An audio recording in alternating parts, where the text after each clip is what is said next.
give it a few seconds for the stream to catch up. And I gotta pause the audio on this. You're looking good. You're looking good. All comfy at home. Yeah, I made a slight effort this morning. Fantastic. Okay, here we go. All right. So, ladies and gentlemen, boys and girls and children of all ages, it is the moment we have all been waiting for. This is the wrap-up conversation with my good friend, Natty Kadifa, who had technical issues. Is that a safe bet to say about our last conversation? Yeah, I had a full battery pack, right? And yes. It was charging because, you know, these StreamYard things, they take up loads of battery on a mobile, right? Absolutely. So, you know, I was reasonably confident that it was going to be fine because it was full. And then halfway through, I noticed that it was just not charging. Low. Yeah. And I fiddled with it a little bit. I didn't say anything, but I fiddled. And then I was like, okay, it should be fine. We haven't got much long left. Yes. And you know, sometimes on your phone, it says it's got 50%. You're like, okay, that's all right. Yeah, and then it's gone. You touch it, and you're like, wait, no, now I've got one. What happened? What kind of phone is this? It's just an iPhone, not the latest. I can't remember how many iPhones back it is, but it's not. Anyway, yeah. I mean, to be honest, I shouldn't be supporting the evil empire, but I am using a MacBook, so I'm sure you are. No, not yet. I'm considering getting a MacBook because I have so many problems with the audio settings under PC, under Windows 10. So, I mean, if you've been listening to the last couple podcasts that we've done on the 10K ROM, sometimes I'm loud, sometimes I'm quiet, sometimes there's popping, and it's all because Windows keeps screwing up the audio processing. So, unfortunately, Mac is much more friendly to like music and creative stuff. So I might have to join you on the side of the evil empire as well at some point. So, well, I don't know. They're all the evil empire at this point, aren't they? Yeah. You can't escape it, really. It's the lesser of all the evils. So, but I am so glad you made time for me today to wrap up the conversation. We did get a lot of feedback on the last interview that we did. People seem to be really getting into it. They were kind of, things were just getting spicy. Talking about, the situation with the pandemic, how it affects mental health. You were touching on the issues of fathers who can't get access to their kids. Yeah. So maybe pick it up from there. I was where I got cut off. Yes. So what I was saying was that a lot of the men who get help when they're fathers who are being alienated or having custody dispute, and they are worried about. So they're generally being fathers who are being alienated. Yeah. Yes. Parental alienation, for those who don't know, is when you break up with your ex and she, and it's mostly a she will keep the kid away from you, and you won't get to see the kid and play silly games. And that sort of thing. And it generally happens when the man gets a new girlfriend. That seems to be the trigger in a lot of the cases. Right. And sometimes there are, other incentives, like, for example, if the woman's trying to get new housing and she's not well off, she needs to claim that she's been abused. Because as we know, feminists have made it so that, if a woman claims she's been abused, then she needs to be believed. And family court doesn't have the same level of scrutiny and proof that a criminal court has, even though these days criminal courts are also particularly kind of lax in this area. Yeah. Yes. So anyway, so what I was saying was that a lot of the fathers, because I know at least, I know more, but I have 3 friends, I would say, who are family court advocates, who mostly work with fathers, but they work with mothers too sometimes. Right. And the general trend is that the father will be not on a high income, and they will be in a mental health crisis and distraught because they're not seeing their kid. It's extremely painful, of course. And so the first thing that a lot of people will tell them to do is go and get therapy. Yeah, go and get some kind of mental health support.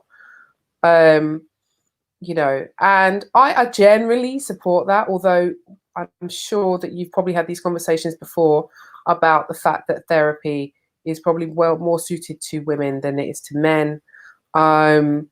And generally, yes. Generally, yeah. I mean, there are exceptions when it's done well, and when it's done by a man, maybe, but not always. You know, so I think men tend to respond better to life coaching type techniques rather than psychotherapy.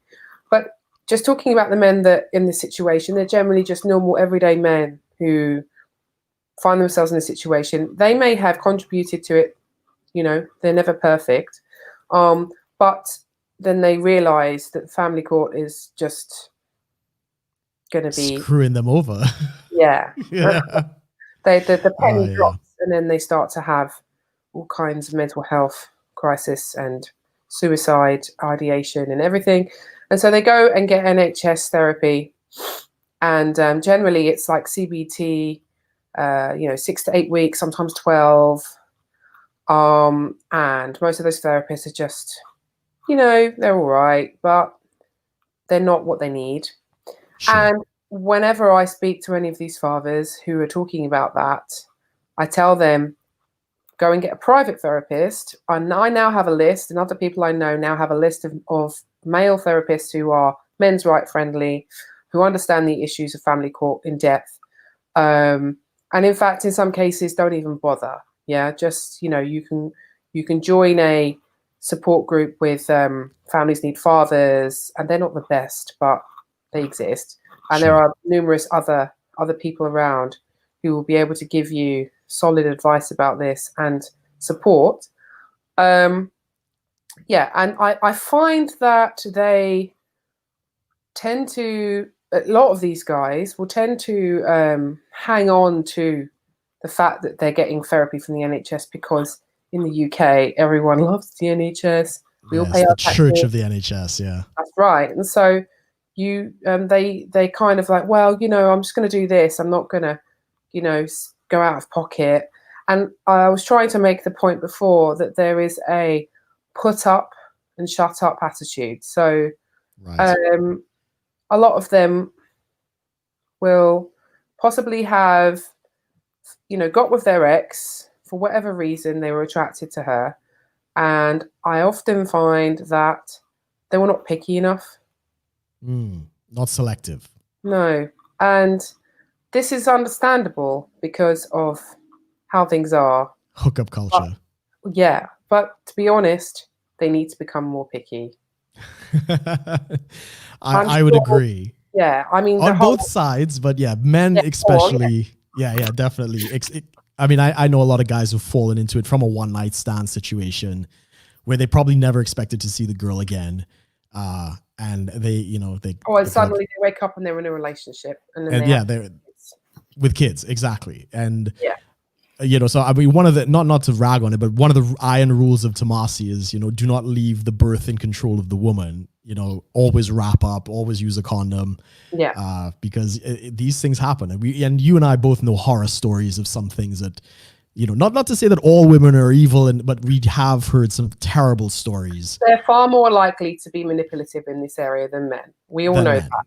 Yes. I have my own personal experience of an old friend who blatantly just came up to me, and she was the on the lower end of the food chain. So she was all like, I'm going to get my council flat, and that was her plan. Like that was she went. And I said to her, I was like, but don't you want a husband? And she was like, yeah, well, I just want my council flat and my baby. If I find a husband, maybe I will in the future, but that's what I want now. And I was just like absolutely shocked. Yeah. Our friendship didn't last, clearly. I'm just saying that kind of conversation is not unusual at all, especially in areas like where I grew up. And in fact, it's a trend within higher income, more middle class women too. Actually, they sort of correct. I know another guy who many years ago I knew this guy who he was an out of work actor, didn't really like working. To be honest, his dream would have been to have a rich woman, which is quite funny. Right. Why not? Yeah, absolutely. Go for it, man. Right. But he basically admitted that he was happy to get this woman pregnant that he had met because she was well off. She was like around 40, and she just wanted kids. Sure. And he was happy to co-parent as long as, you know, it was a comfortable situation for him. Right. He didn't want to be married or in a relationship or anything. I guess you could call him MGTOW. Interesting. Just saying that those are the kinds of men that are willing to, you know, get a 40-year-old up the duff who hasn't managed to find her, you know, her man. Sure. You know, and then the kids lose out, and it's also very sad. But just to go back to the original point I was making, what I was trying to say was that there is a mindset where they think they just need to put up with whatever they're given.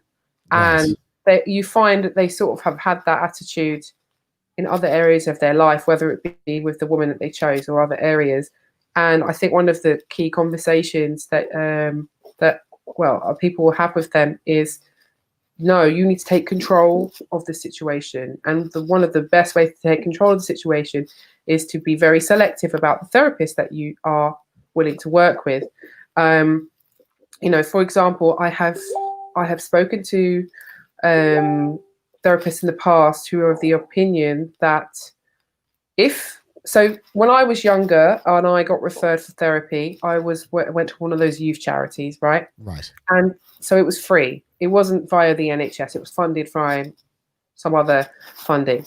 And I remember having a conversation with a therapist there who said that if I charge £1 for each session and the young person is willing to pay that, to me, that is them taking control, becoming more empowered.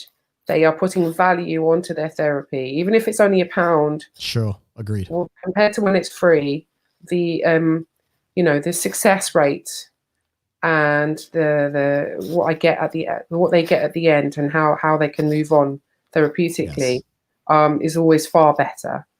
You know, so that's the same principle is what I was talking about when we got cut off. So I don't know what you think about that, but no, I completely agree. Like part of my own self-development was every year, you know, first of the year, you make all your resolutions. I would do 6 sessions of counseling every year. And I knocked around. So when I first got to England, that was like the first time I had the freedom to do that and stuff like that. Because, you know, we have blind spots. We have issues that we're not seeing. I was working on my diet. I was working in the gym. I was doing a lot with my business. I needed something for the mind. And I completely agree. It is something that people need to pursue. I got some free counseling. There was obviously some counseling school that my flatmate, he was in college doing counseling. Oh, right. They have to rack up a certain amount of hours, you know, to show their qualification. So I got a lot of free stuff, right, from all the students. And I appreciate it, but I could definitely say it was not very impactful. And when I did find a private therapist, the 2 private ones that I did get, much, much better.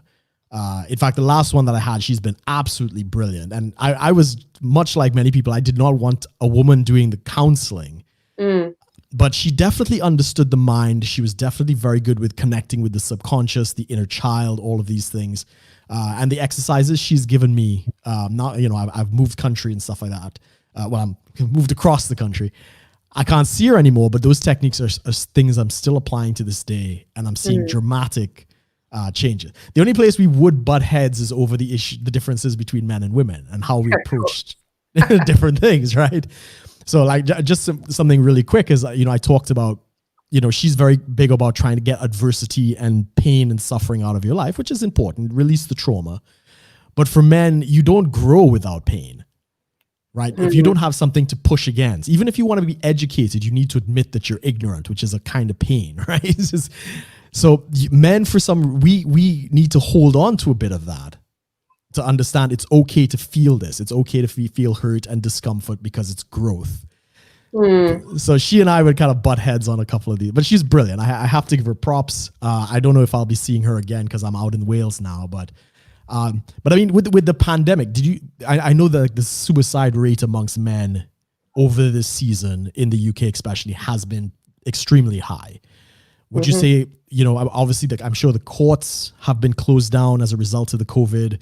I'm sure that, you know, all of these processes have been delayed. There's costs involved. Have you seen any of that reflected in like the fathers and stuff like that out there?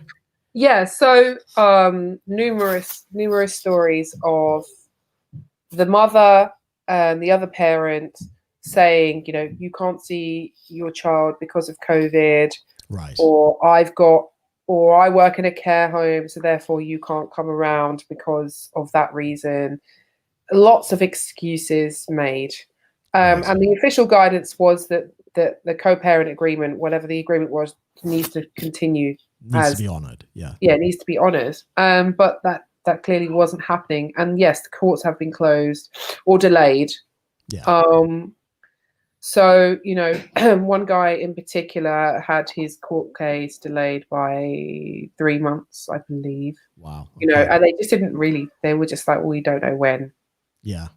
And I think the not knowing and the unknown was uncertainty. sending him into the abyss, really. I think a lot of them need to have, if they have a deadline, they say, right, my court date's here. I know what I'm doing. I'm going to work on it. And before then, and that stands as a kind of an anchor in their mind. Yes. You know, they can get through each day. Yeah. Something to look forward to almost. Exactly. Yeah. So yeah, I'm not surprised that the suicide rate has gone up. I mean, clearly suicide rate was ridiculously high for men compared to women anyway, as we all know. Yes. And it's not surprising. And I think we're just about to head into something a lot worse than what we've experienced so far. We are in a recession and possibly a depression. And I don't know. I'm feeling a lot of anxiety about it personally. So I agree. I agree that I mean, it's not going to be the end of the world. It's definitely going to be very challenging, especially for the men. You know, a lot of the jobs might disappear and stuff like that. So some people are, you know, they're facing some uncertainty and the rents and these other kinds of things. I think we'll get through it. I think we will get through it. It's going to be a rough patch for a couple of years, but I think in the long run, we're going to be all right. But I know some of these guys, they can't think that far ahead. You know, it's like, you know, you got to feed your family now. You've got to do these things now. So yeah, it's definitely going to be a wake up call for a lot of people. I mean, I wanted to also touch a little bit on, you were in London around the time of all the BLM activism and these other types of things. You were out for a couple of the protests, some of the freedom protests that we had. No, I haven't attended any protests. Oh, you didn't? Oh, okay. Oh no, I'm thinking about friend Sean. Yeah, no, I mean Sean is like everything. A protest whore. Yeah, I sent him a message. He and I are probably going to do a couple conversations as well. But you should do. You should just talk about protests. That's what I sent him a message about. You know what? I have to give some props to Sean. Okay. Yes. During the beginning of the COVID-19 stuff and lockdown, he was hardcore, just saying, this is exaggeration. This is going to turn into totalitarianism and tyranny. Yes. You guys, what are you doing? Don't go along with this. And he was just relentless. Yeah, and he was consistent. In his circle, we were just like, dude, can you shut up now? Yeah. Please just stop. I eventually went back and I apologized a little bit because I am of a similar mindset to Sean. Right. So I'm always extremely skeptical about absolutely anything from the government, especially from all of these NGOs and international organizations that have other agendas. Agreed. However, at the time in the beginning, I just wanted to wait it out for a little bit and say, look, how bad is this? Yes. Before we start freaking out. But he was not relenting. He wasn't buying it, no. Yeah. So I'm glad now that that people like him have continued, because look, even people around me who are pretty normie, they're all kind of like they roll their eyes now at pretty much all of it. And in fact, I'll even take some of it being blamed on the Tories. Right. Irrational Tory hate, as I call it. I don't like the Tories particularly either, but not for the same reasons that these guys do.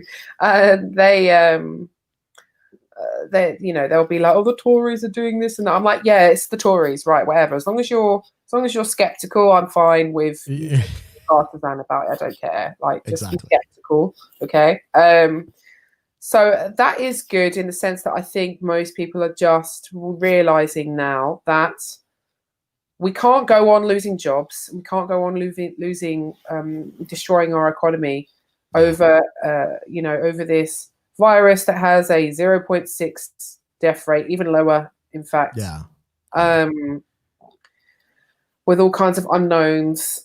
And when you actually really look into it, they haven't isolated the virus properly. There are a lot of problems. Antibodies from cold viruses, and they can't tell the difference. Just all kinds of I'm pretty much willing to go along with the narrative that it's a scandemic at this point, to be honest. But I don't know if I'll go that far, because I actually do know of people who've died.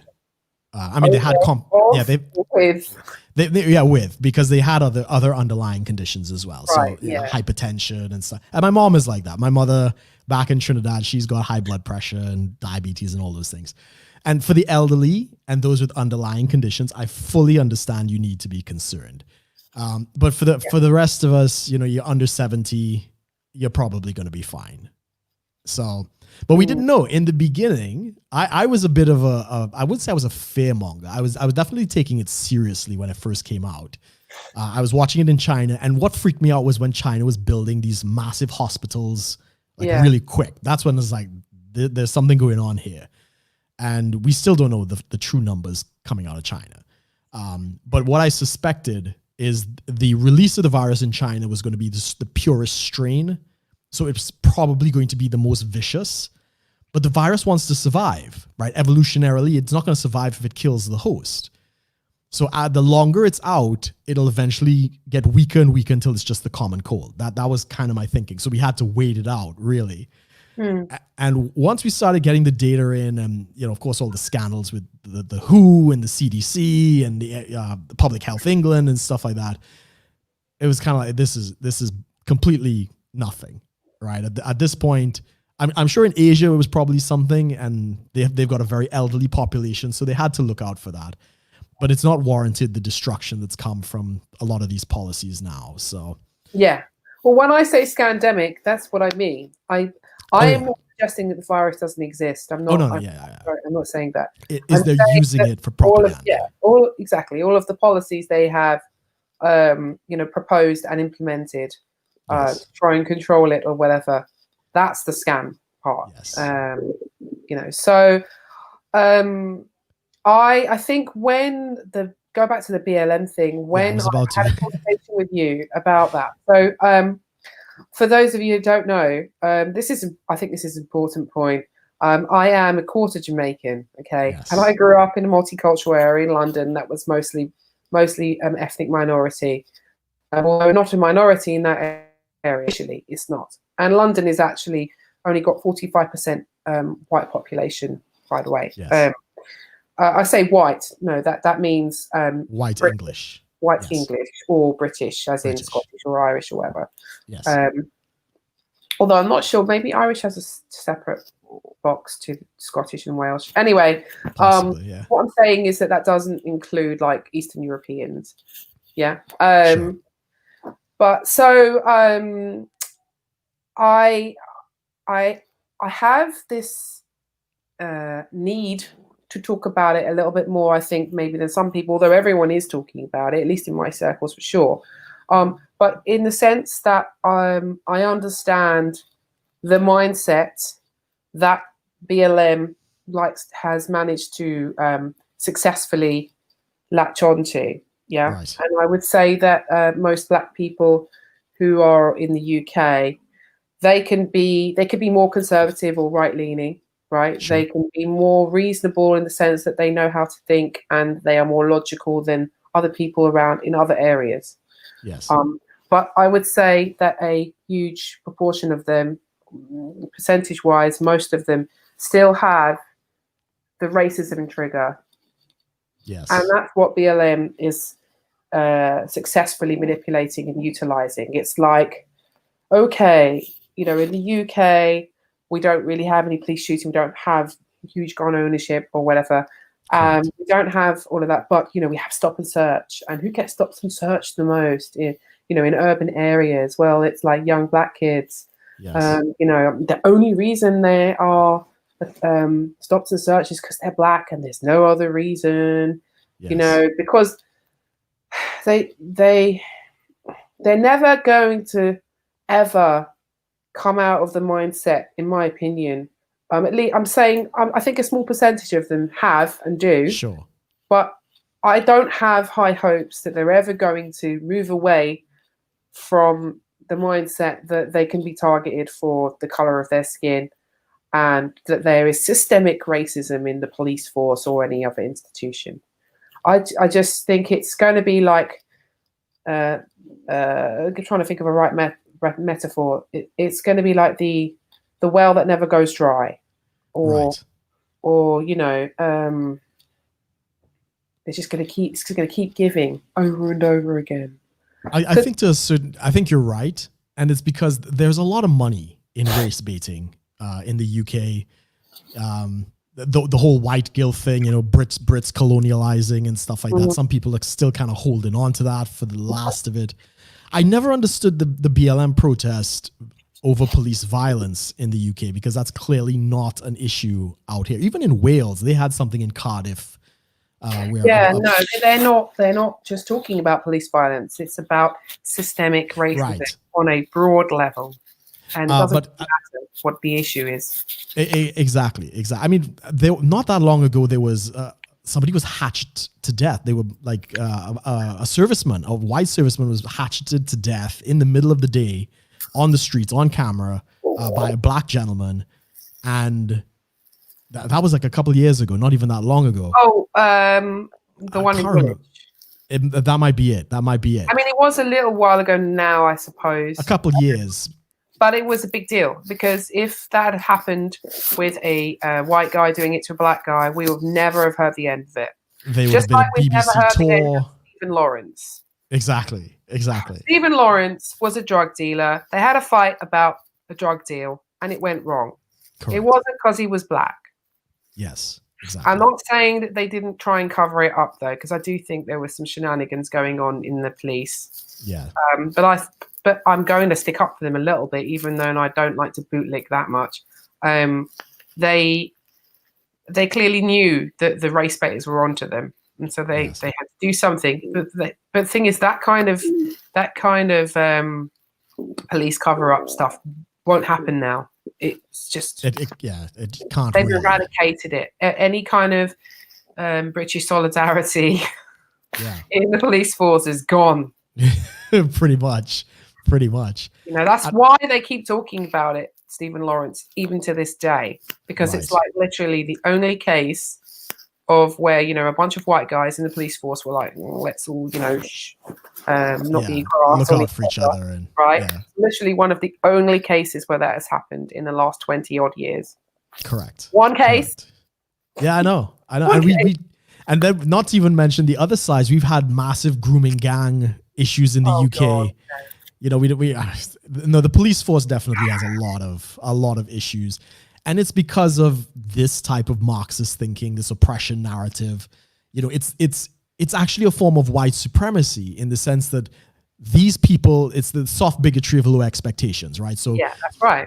Right. Black minority ethnic people obviously cannot have the same morality as us, white Europeans or whatever the case might be. So we need to give them a pass because they're inferior. That's the crux of this thinking. And it's the heights of white supremacy. It's the heights of racism. But somehow they think they're virtuous in doing it. And I keep hearing this nonsense, even from, black and minority ethnic people who are, they're bashing the nuclear family. They're bashing, being punctual. And I'm kind of like, so basically you're saying you're incapable of getting somewhere on time? Are you like... But they can't see it. It's ridiculous. Well, I mean, Caribbean people are known for that. But yeah, it's I don't know at what point people, I think the general public is kind of tired of it. They're not speaking up. Yeah. So did you see the stories that yesterday or the day before with Britain's Got Talent had that dance squad that won it years ago. I can't remember. They did the BLM police brutality thing. Black kids or whatever. Yeah. Quite diverse, right? I can't remember what they're called. I don't watch that show or whatever. But they did some kind of BLM homage. Yeah. And they have had a lot of negative feedback about that. So that's good. It's just that they're only just getting started. Critical race theory has infected absolutely every part of our institution, and it's going to continue. It's like a virus, you know, it's spreading, and it's not going to go anywhere anytime soon. So, you know, I mean, I guess you could say that ITV relatively free market in the sense that people are not forced to pay for it in the same way that they are with the BBC TV license, for example. Yes. Although it is linked because you can't watch ITV without TV license. I'm just saying that. So I guess people do have power by standing up to them and say, no, I'm going to boycott your TV show. But I don't know just how many really will boycott it in the way that it needs to be done. We'll see. We will. But yeah, it's disgusting that they did that utterly. I mean, they've never been political about anything else, ever. Absolutely. And even, what was it? I think something Stormzy did some kind of stunt at Glastonbury a couple of years back where he came out with the vests and, you know, all these different things. Look, I'm all for protests and stuff, but it has to be within a proper context. This is just race baiting. This is just I'm so over anyone like Stormzy. Well, yeah, I didn't even know who he was. So. Right, so because I used to work in dance, in kind of nightclubs and stuff, and the dance music scene or whatever, I was around. And so I worked at events with grime artists. I knew a lot of these people back in the day. And to be honest, I have to admit, I've always been, as much as some of the kind of music production I liked, I've always been a bit like, I've never actually really liked grime or what they were about. I always thought they were just lowering their culture and dumbing themselves down and celebrating degeneracy. I always thought that. I kind of went along with it because it was kind of trendy and cool, whatever. But honestly, I just always thought, what you guys want to raise yourself up and empower yourselves somehow, but you're just making beats and, you know, emceeing about like petty street level shit, and you're not saying anything intelligent at all. And so, you know, the fact that the hard left has latched onto them and said, hey, look, you know, come and be the cool representative of momentum. It's not surprising, really. Yeah. I mean, I'm not familiar with a lot of the musical genre that's out here. So I'm, you know, as you say, grime, drill, you know, all of these. Kind of like grime on steroids now. Yeah. Like gangster rap in America. It's all so tiresome. It is.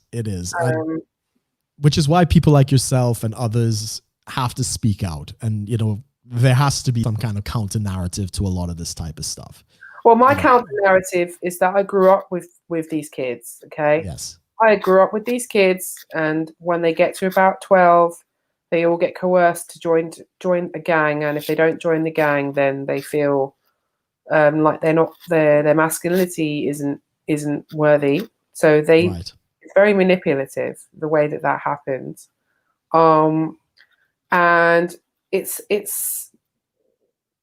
then they start targeting other kids in the area. I was targeted. So if you want to talk about grooming gangs, you know, they have a similar mindset in the way to some of these grooming gangs, because a lot of these gangs,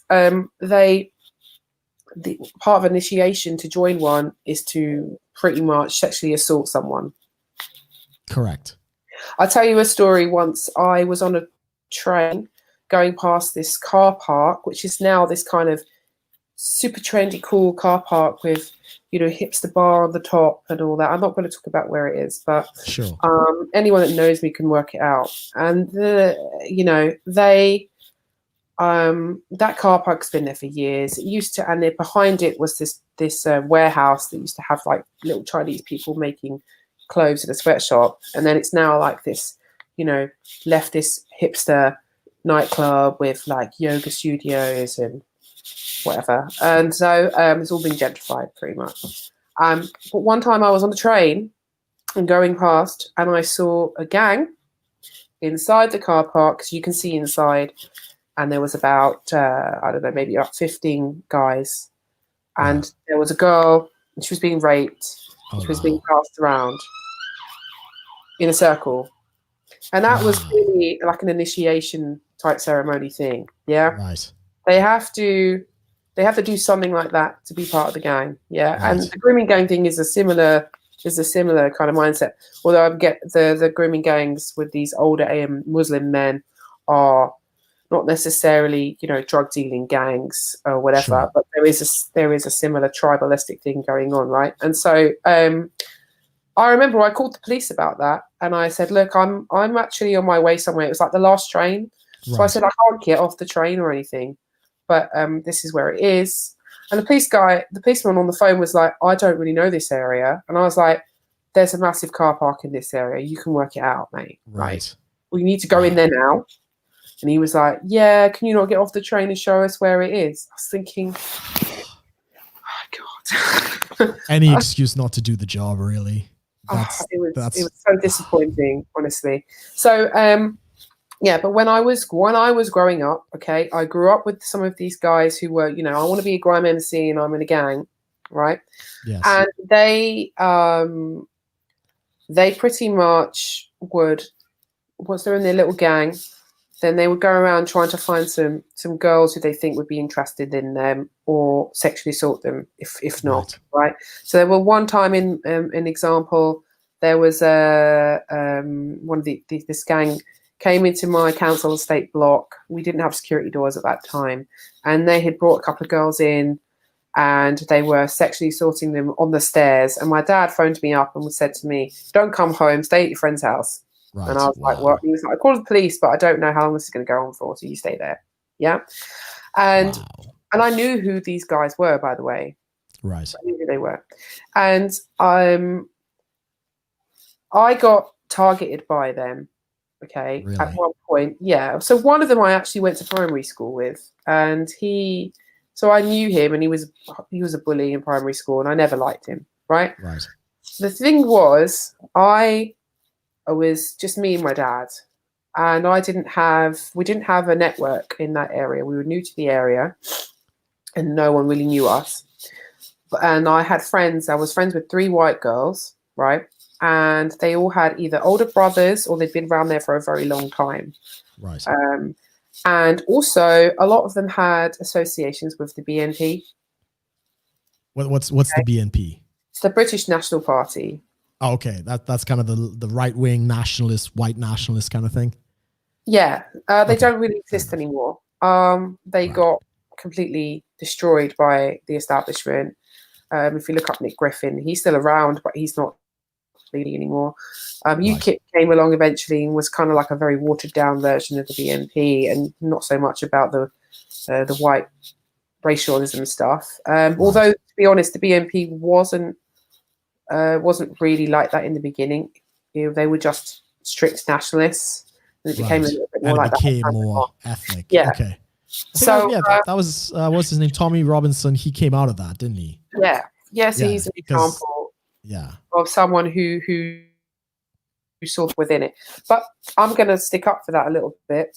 I can understand why they would have done that, because if you are a working class white family and you live in an area where I grew up, and then you get lots of immigrants coming in, and you've got these black gangs that have started to target your kids. Yeah. And they, make no mistake, they target your kids because your kids are white. Right. Yeah. So yeah, there's some reverse racism going on. They target them because they're in the out group. So sometimes they might target an Asian kid, or they might target a kid that's maybe a nerdy black kid. Sometimes I guess yeah, maybe, but generally they want the white kids. Right. Yeah, because they have that kind of, you're in the out group, especially if you're white. Well, you know, you deserve it. Right. You know, so I can understand that. And what I'm saying is that some of the girls that I grew up with, their dads had friends or associations, and there was a bit of a thing where if you mess with my daughter, then these guys are getting involved, and that shit doesn't anymore. It's been eradicated. But that was the way, that was the level it had to get to. Yeah. And I'm saying that I was all very much like, when I heard about this at the time, I was like, you know, I'm mixed race. I don't agree with any of their views. And my friends didn't really agree with their views, but they said, look, even though we don't agree with this particular view, our dads kind of know that they need other men to back them up. Right. Yeah. And my dad was most certainly not interested in associating with them whatsoever. Right. And then I became a target. Wow. And one of the guys basically sort of made romantic moves towards me, and I said, no, I'm not interested. And then I was called a mixture of frigid and stuck up. I'm not sure which one it was, depending on the week. Fair enough. Yeah. And then there was a group of boys that we were friends with who used to come over and hang out with us. And, you know, we were about 14, 15, that kind of age. And they targeted those boys, and they just started stalking them, trying to rob them. One of them got stabbed. So that happened. Yeah. So we had to stop hanging out with them. Yeah. And then after that, as I said, my friends, they had older brothers and dads who were basically willing to protect their daughters. But my dad didn't have a clue what was going on, really. And I just became a target. So I couldn't leave my house without being harassed by these boys. They even got a female gang to harass me at one point too, that was associated with them. Yeah. And this is all because I turned down one of their advances. Yeah. Right. Right. And I'm just telling you that these are the boys that make the stupid want to become drill MCs. Why are we celebrating these people?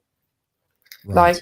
Like, I remember I had so many arguments growing up with some of these boys that I knew, and I used to say to them, why are you in this gang? Like, why are you involved in this? This is not going to get you anywhere. This is why are you selling drugs to you know, they weren't just they weren't just weed dealers. They were moving up to crack and heroin and stuff. I had one guy that I knew who used to sell heroin and stuff, and I said to him, but don't you have a conscience? Don't you have any moral sensibility that what you're doing is helping to destroy someone's life? Like, what?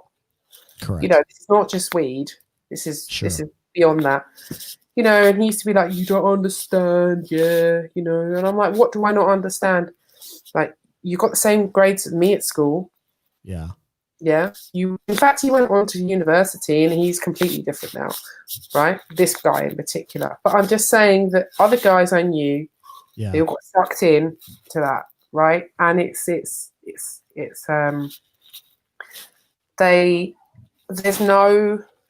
like the standard of you treat your neighbors like this and you treat your community. They don't see themselves as part of any community. Of anything, correct. Apart from the gang, as the case might be. Apart from the gang, yeah. So anyway, I'm just saying that I can't, I feel disgusted when I see people like Stormzy being celebrated, honestly. I just... It's not the best face to put forward, I agree. And again, the people who are putting it forward tend to be these, you know, somewhat the white middle class leftists who think they're being all progressive and they're getting their virtue points. It doesn't matter to me. They live on the edge for a little bit as well. It's like, okay, so you know, they move to the newly gentrified area. they clubs and they sort of buy their drugs off these people and they sort of go to some of their house parties or whatever, and they're like, yeah, think they're edgy, out ethnics, woo, right? And then once they're older and they've finally got married or something, and they're like, okay, I'm settled in my nice middle class life now. They're like, I'm not sure my kids should go to that school in this area, and then they move to a shire. Basically.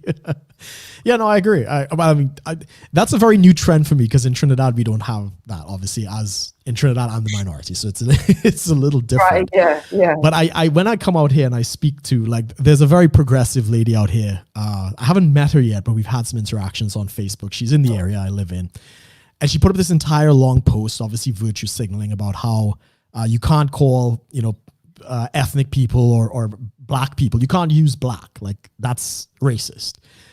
And I'm like, have you ever spoken to a black person? Like, have you ever asked a person of color what they'd like to be called? Why are you, this white woman in Wales, dictating to them what they should be called? And I mean, there was, ironically, a friend of mine, he's Ghanaian, from Africa specifically. He was with me at the time, and when I was reading him the post, and I said, bro, do you mind if I call you black? He's like, hell no, I am black. And, he was very proud of that whole thing. And again, these no sense of awareness, no idea of what they're talking about.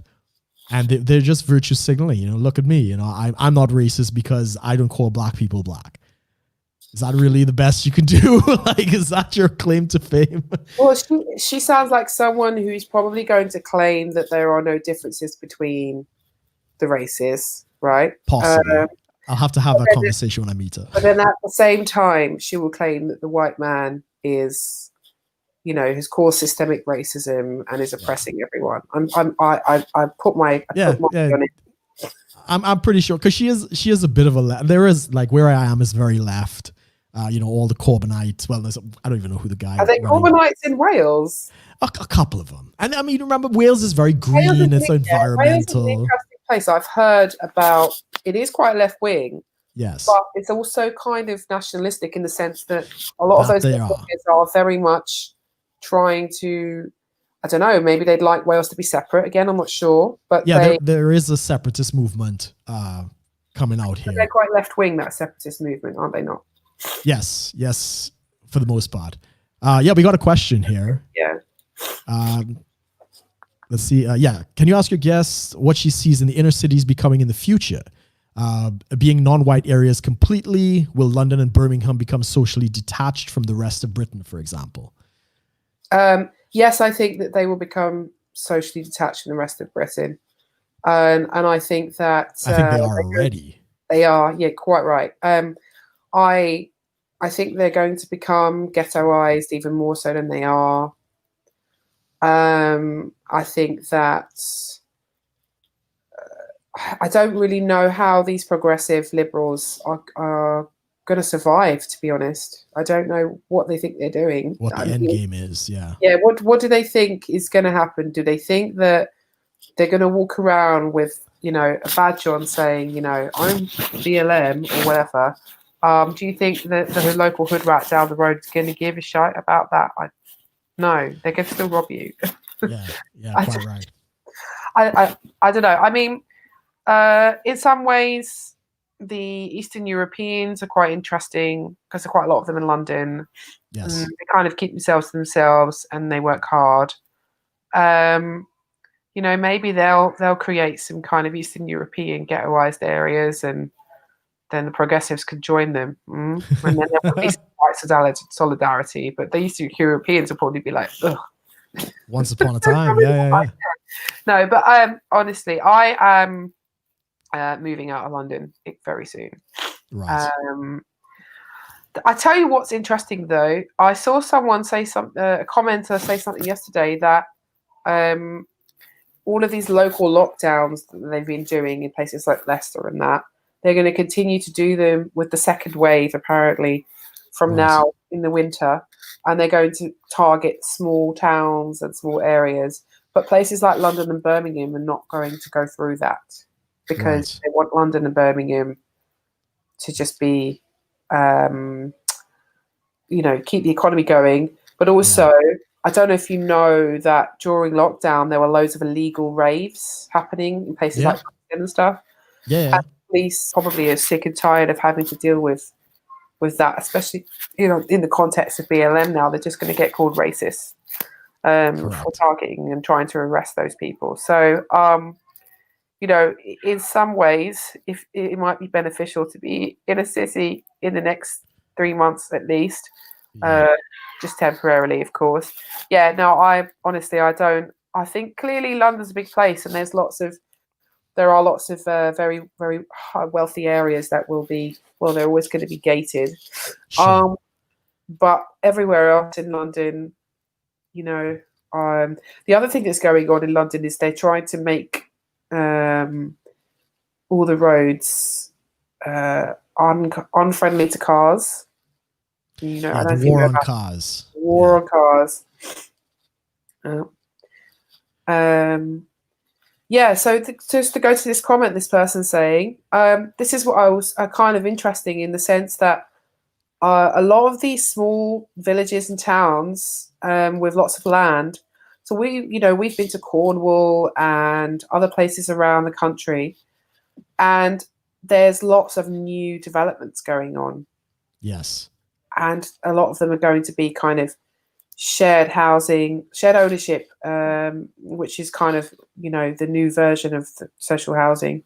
Yes. And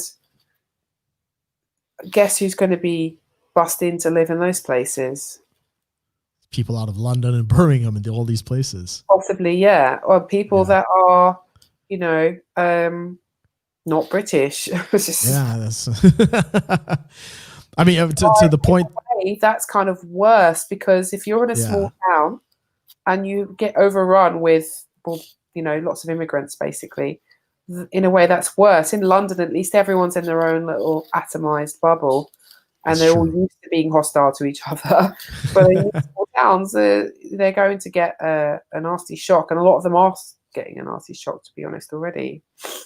I'm sure they are. I mean, even to his point, I also lived in the kind of the East Anglia region. So I was in North London in Enfield, and then I moved up to Essex in Waltham Abbey. So that's the East Anglia line and stuff like that.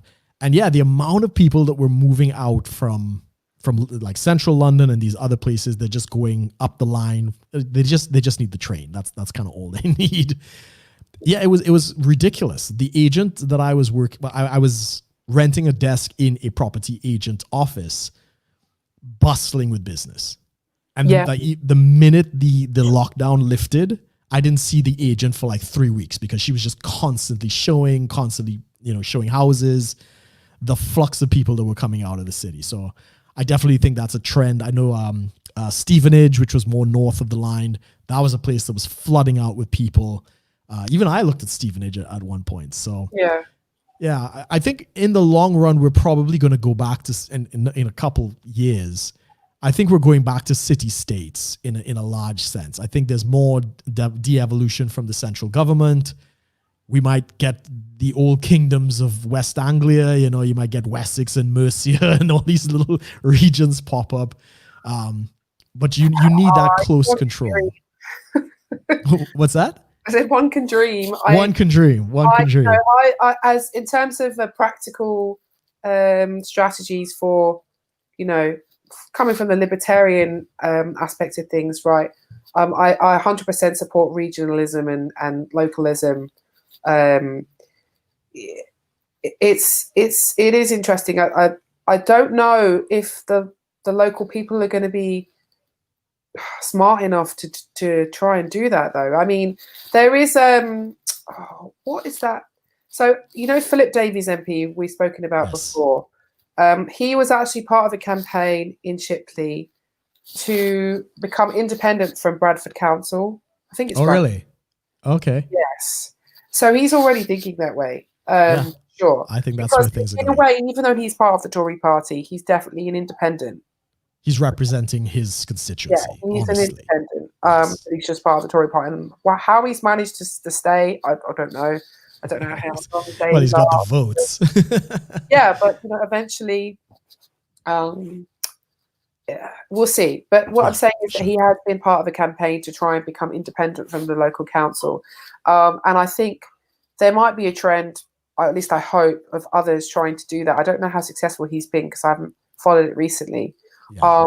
But apparently there are different, I know some libertarian guys who know far more about this than me, but there are the way that certain councils are set up, Right. like the parish council, or there's another word for it, I can't remember, that if enough people get onto the committee or board of that, then they can essentially become an independent council, and start rejecting central government's mandates.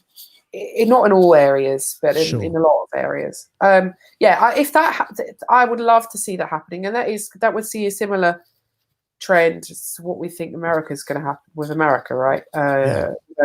Maybe less bloody and violent. I'm not sure. Hopefully.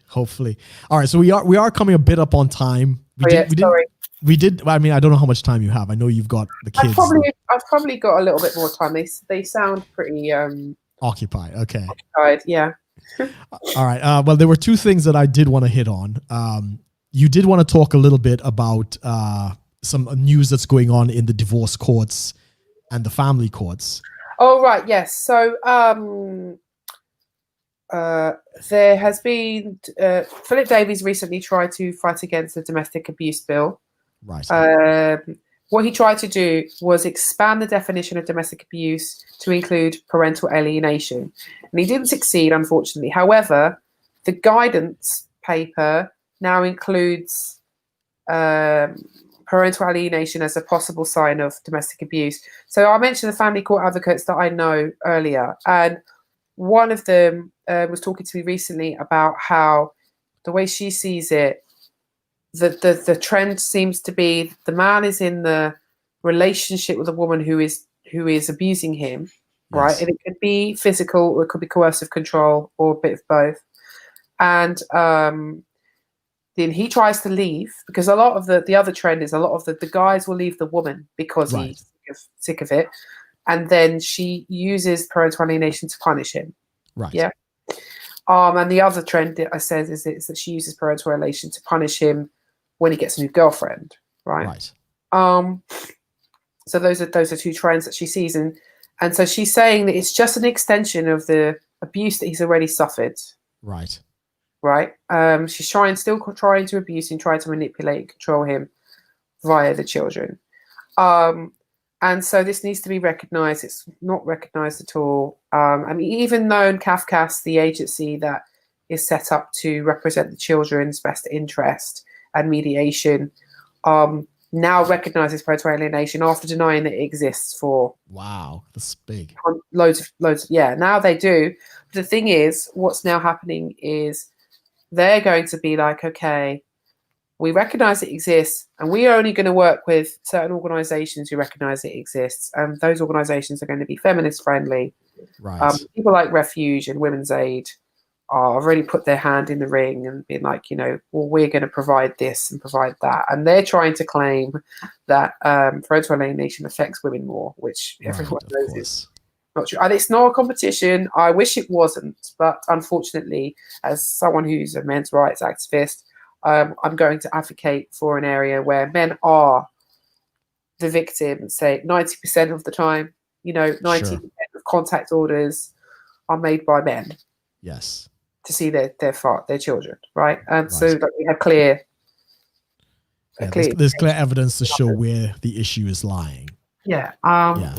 So as I said, there are female victims too. Sure. But they're a low percentage, and they have help, just like the guys do now. But they have resources, and they have all these lovely charities and funding from the government, but the guys have nothing. They have Mankind Initiative, who did get an OBE recently, the guy who runs that. Really? That's good news. But that doesn't mean that they're getting any funding or any resources. They're getting a little bit of funding now. Okay, that's good. They were self-funded before. So I guess that you can say that's progress, but I'm always skeptical because, what has the guy who runs the Mankind Initiative, what has he now got to do to keep that reputation? Right. Yeah. What's he not allowed to say? I can see that.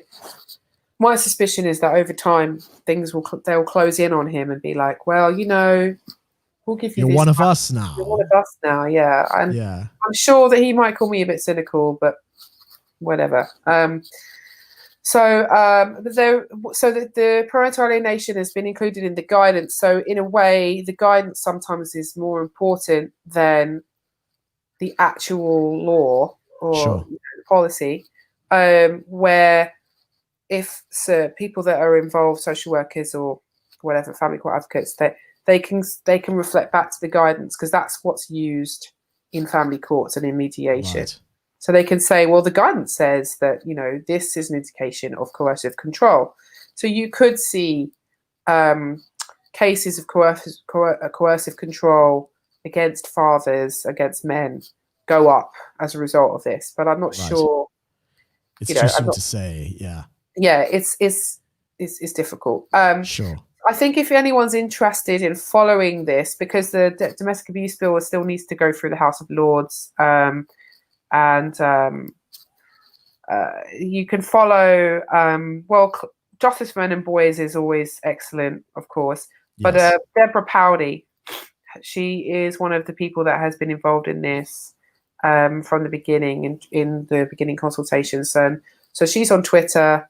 Send me her link and I'll put it in the description below. I think her Twitter handle's called Firebrand something. It's not Deborah Powdy, but I can send you the link. Anyway, so follow her, follow J4MB, and also the ecologist. The ecologist, I like that. Yeah, he's also got a campaign to support this. I would have been more involved in this, but as I said, in my recent times, I've stepped back a little bit. I think that once I've moved to my new area, we've settled in a new time and had my baby, then, in terms of being involved in more official things, then you can change. But anyway, the other thing I wanted to mention was that there were a few things that the feminists campaigned for for the domestic abuse bill. So in a way, the domestic abuse bill, it is gender neutral the way it's written, and coercive control has got more of a focus than it has done before. As I said, that means that men can claim that they've been abused a lot easier than was before previously. However, it doesn't get rid of the privileges that the Equality Act has given women, which is all about the violence against women and girls, special funding and special privileges, basically, that women get.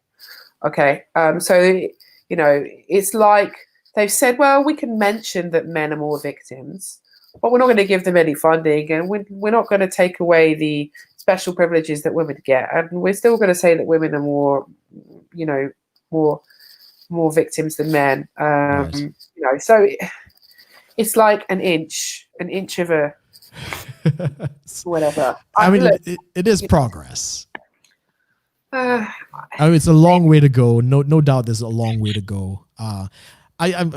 Tell me your thoughts on this, because especially with this whole, the gender fluid, trans rights, and seeing as the lines between men and women are blurring, and now that we actually now that we actually have a little bit of data concerning same-sex divorces, from men and men, women and women, a lot of the encrusted laws of family court, men bad, women good, that's being blurred tremendously in the culture. And I suspect that might trickle through and actually bring a little more equality to, I don't know when, but I suspect. Okay, what are your thoughts? So there is a court battle going on at the moment with the trans activists and the Equality Act, which basically there's a section in the Equality Act that says that women are entitled to go into a refuge with no men in it, no staff for the men. And there are various other, one second. She's doing the parenting thing, ladies and gentlemen. We're not going to go for too much longer, guys. So hope you're enjoying the conversation. Woden, yeah, thanks for the commentary.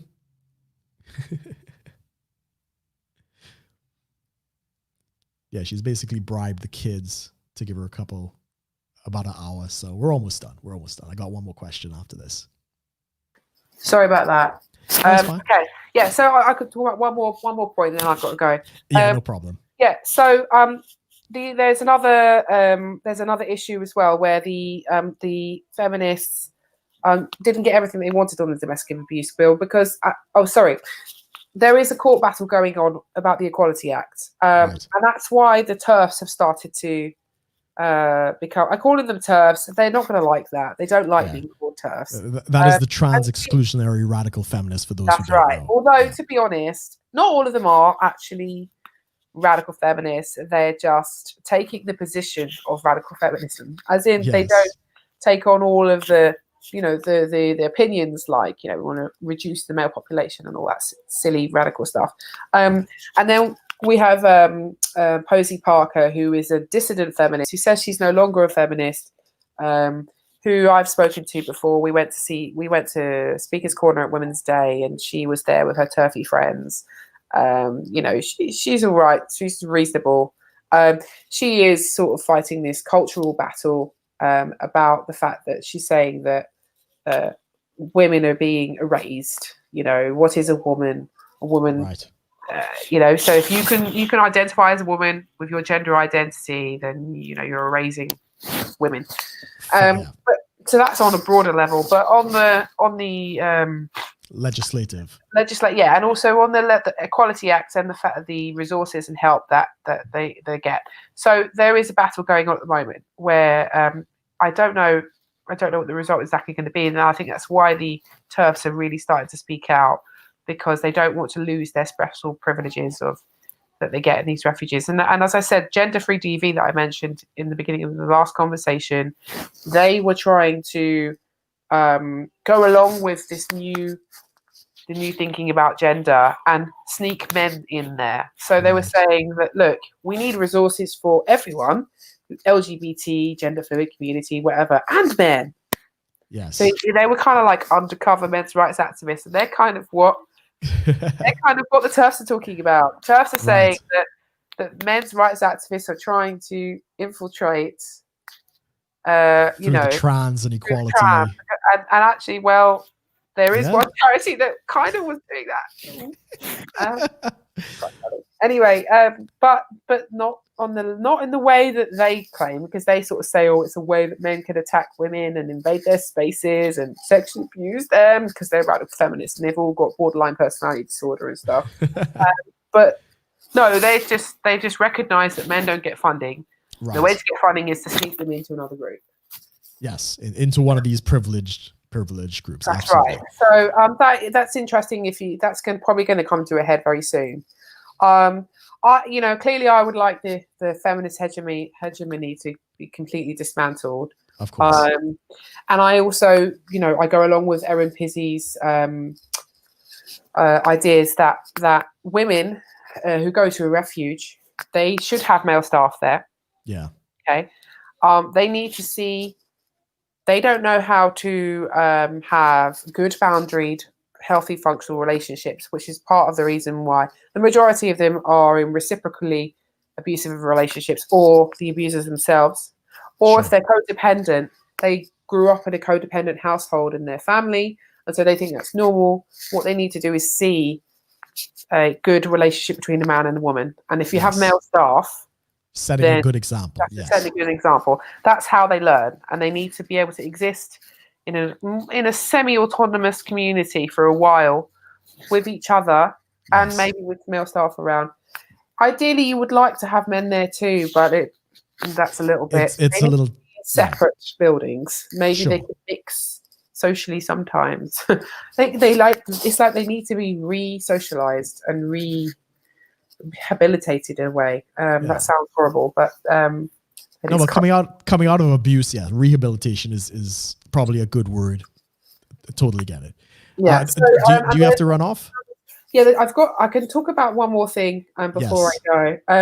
there was another issue that's come up with the stuff that the feminists didn't get. They Yes. basically wanted to gain more, and what they've done is they have gone, like I said to you before, in a way. So what's happened is the parental alienation didn't get included in domestic abuse definition, but it's included in the court guidance. Right. So that can be used to some advantage in court for men, right? Yes.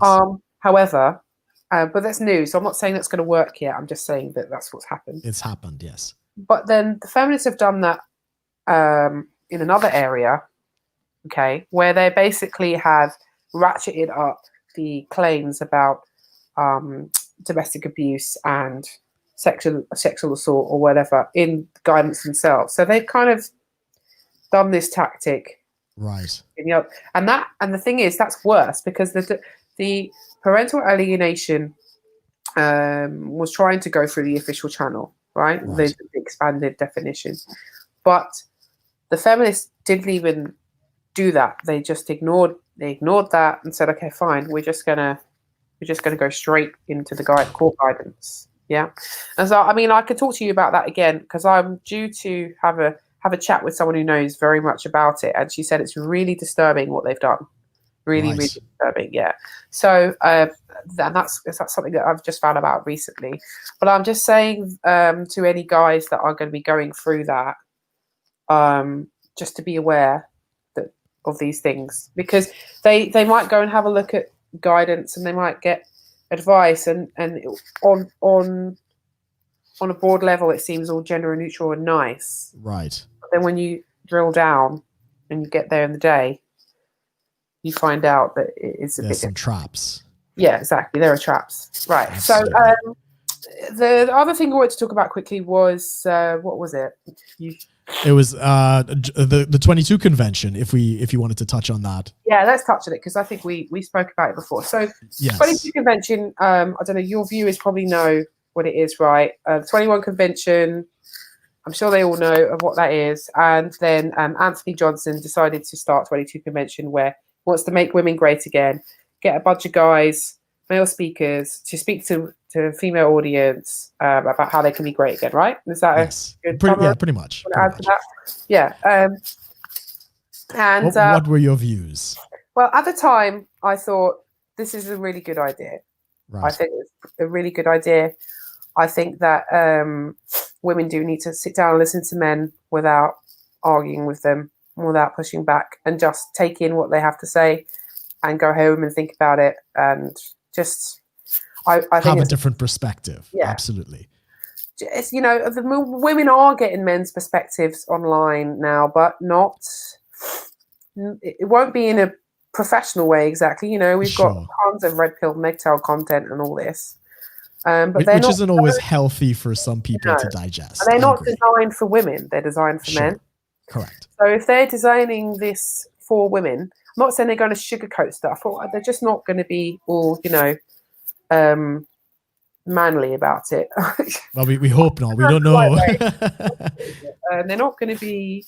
They'll be on. I'm sure that they're honest and direct, but not denigrating women in a way that's unfair. I don't know if that's the right way of putting it, but I would hope so. The little I know of, because I was going to go out to the 21 convention when they were in the early days with Richard Cooper, Rollo Tomasi, and the whole crew. Some of the listeners may not know that there was a split. Anthony Johnson and Richard Cooper had a falling out over an incel incident where it sounded like one of these MGTOWs was trying to incite an incel to come to the convention to basically shoot him. Something along those lines. Oh. Yeah, it was very dark and stuff. I mean, this is all speculation because it's all kind of sealed up with the NDAs. But when the 22 convention came out, I thought, I liked the idea. I just didn't like who was doing it. My issue was with Anthony Dream Johnson. He's a bit of a sketchy character. He declared himself president of the manosphere and did all these ridiculous Trumpian addresses and very over the top. That was my concern. I did not like maybe his approach to it. Yeah, the concept was good. I pretty much agreed with you about that. So And also there was a bit of beef in the sense that I had the same opinion about Anthony Drew Johnson. I just thought, this guy, is he negging, or is he trolling, or is he serious? You know, yeah, it's hard to tell. I actually think he's serious. Does he has he got some kind of disassociated disorder? Honestly, I really did start to think that. And what happened was the Honey Badger producer Brian. Yes. He asked Anthony, and I don't know if he asked Rolo, but he definitely asked Anthony to come to ICMI in Chicago 2019, so International Conference for Men and Boys, which was organised by Honey Badgers this time, and Paul Elam and everyone associated with him, right? Yes. Although Brian was making a huge effort to get quite a diverse panel of speakers. Yeah. And so, he wanted Anthony Johnson and maybe a few other people. I think he might have asked Donovan. I'm not sure. He asked various people. Sure. Yeah. And he said no. Yeah. Really? Okay. And then what happened? Him and Rolo decided to start attacking ICMI on Twitter afterwards. Really? And I can't, because it's so long ago now, I can't remember what the beef was. It was something like, oh, that was it. It's all coming back to me. Why is a men's issues conference being headed by a woman? Because the keynote speaker, or one of the keynote speakers, by the way, there was more than one, was Janice Fiamengo. Yeah. Right. Yeah. Why is it being headed by a woman? And and also a lot of the organisers are women. And I'd say it's quite split, because there's Alison Tiemann and there's Karen Strawn, but then other Honey Badgers are blokes, so whatever. Yeah. And then a bunch of people responded. So I think Paul Elam responded, Karen Strawn responded, I responded. There was a whole thread going on. I got blocked by Rolo at one point, I believe. I remember you telling me that. Yeah. I don't think Anthony blocked me, but his every kind of response was like a kind of Trump neg thing. A soundbite kind of thing. Character, like, what was he saying? The future is masculine. Get over it. And I was like, yeah, all right, mate. That's great. And I responded by saying the future is human, right? Yeah. Which I think is a little bit cringe, but I was trying to be just as cringe as him. Exactly. And he said that I was a left-wing MRA. And this guy has absolutely no idea. Yeah, he doesn't know. It's quite funny. The men's rights stuff for me is, as someone who is part of the dissident right, okay, you have your pragmatic areas that for me you work with, right? And the men's rights stuff is what it's for me. Ultimately, I think the political system needs a complete change. I would agree. I'm not particularly confident that any of this stuff really is going to go anywhere. But I think that it's still important to have people out there who are still trying to fight for it. And they exist. Yes. So when the normies wake up, they recognize that we exist. Okay. I just think, I don't know if they know that. I do think they know that, as in him and Rolo. I do think, because he was saying the same similar thing as well. But I don't know if they just want to just have this silly PR stunt thing where they're having a silly argument on Twitter. It's a little bit, I don't know. It just very like being in a schoolyard. I don't know. They're supposed to be presenting themselves as strong patriarchs who are willing to lead. Yes. And women are supposed to be following them. But they're having these spats. It felt like talking to a bunch of teenage boys. I don't know. And I'm sure people are going to be like, oh yeah, of course you're going to say that. But I don't know. It's like the guys at ICMI. So what's the name was there? That MGTOW guy who I think is hilarious. There's loads of people there who spoke at ICMI who cross over, who are in the manosphere, like who are all red pill people, like. you know, I mean, Paul Elam pretty much says the same shit as everyone else. Agreed. I mean, they're all the differences are marginal, if there are any differences at all. And it just felt really weird. Like, is it just because you think that ICMI was in competition? I don't know, you know. Yeah. Anyway, the point that went on, and then after that, Janice Fiamengo and Anthony Johnson then got pulled up to speak on Piers Morgan's ITV morning show. Yes. And he did not come across well at all. No, he didn't. No, he didn't. It was, in fact, I was genuinely afterwards, I was like, what's wrong with this, guys? Is there something wrong with this guy?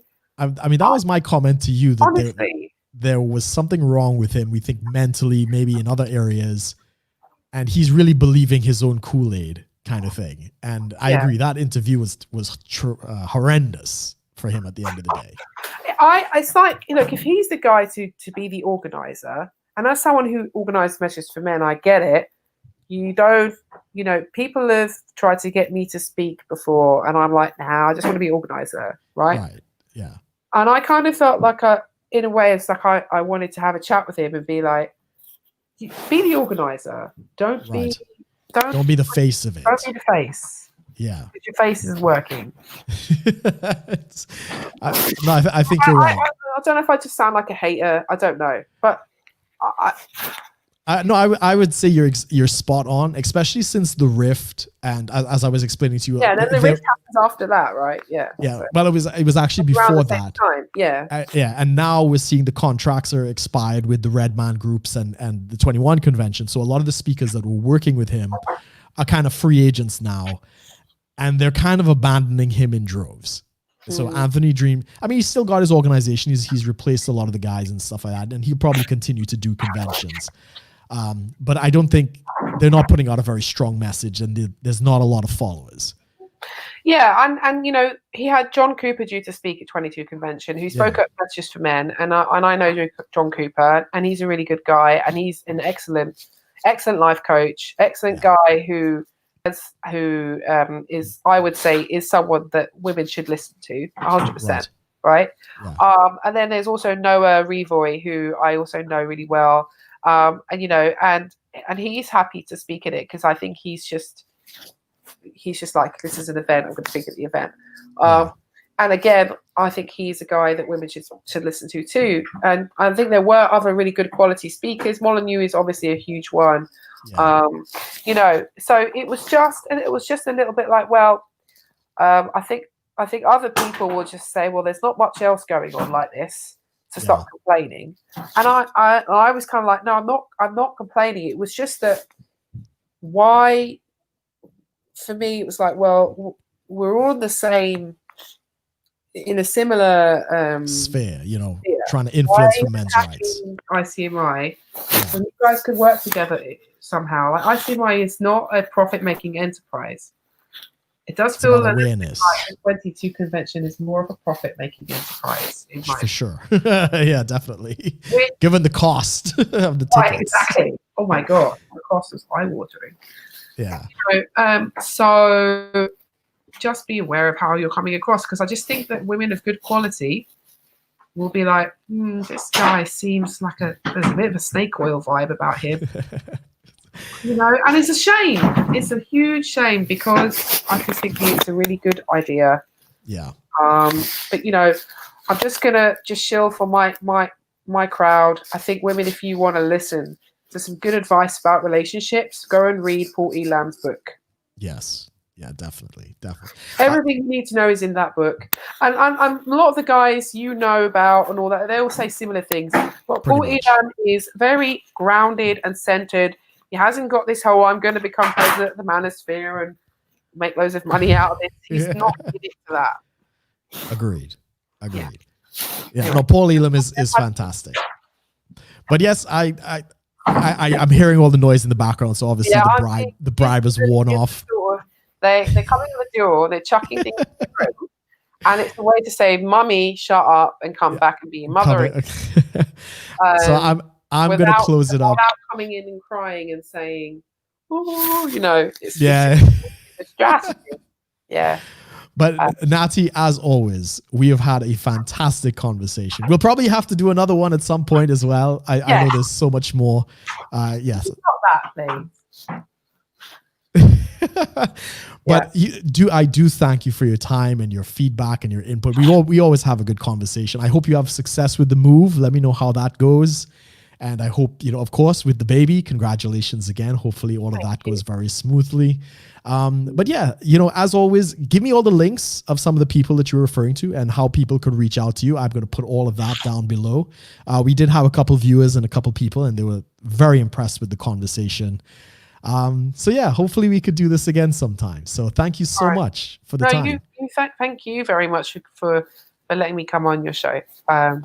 I've had a good time. Unnamed at this point, but I'm gonna think of a name for the show eventually. Absolutely. So, ladies and gentlemen who are watching, thank you so much for tuning in. We're gonna call it there. Thanks again. Of course, put your comments below. I'll forward any questions, and when I get the links, be sure to connect with Natty and her work that she's doing. So, thanks for watching, everyone.